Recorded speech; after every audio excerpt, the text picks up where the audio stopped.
Frédéric Sarboni-Sanchez au salon Contes, légendes et fantaisie.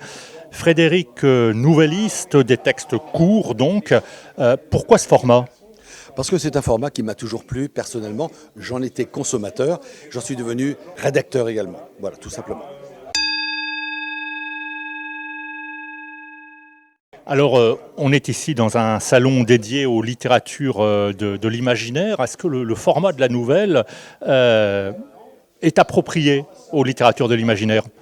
Pour moi, c'est le format idéal en réalité parce qu'il donne justement une ouverture de champ extraordinaire permettant de couvrir des domaines qui sont voisins mais néanmoins différents sur tout un spectre très très large de l'imaginaire qui vont du conte aux légendes, à la fantaisie, au steampunk, etc. Ce qui donne un terrain de jeu extraordinaire pour quelqu'un comme moi.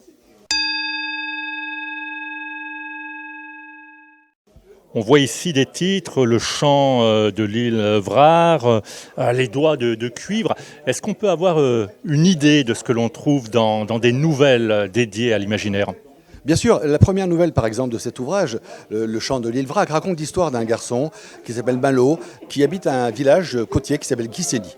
Il trouve de façon totalement inattendue un coquillage qui lui chante des mélodies attractives, qui l'attire vers l'île de Vrac, où il va lui arriver évidemment des aventures extraordinaires, mais je ne vous en dis pas plus. Et puis je crois également que l'on va jusqu'au steampunk.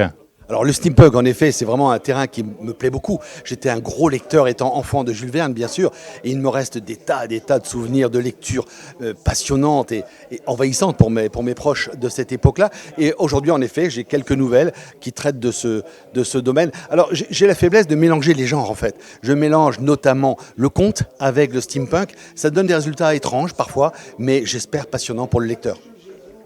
Frédéric Sarboni-Sanchez et ses nouvelles dédiées à l'imaginaire au salon Contes, légendes et fantaisie.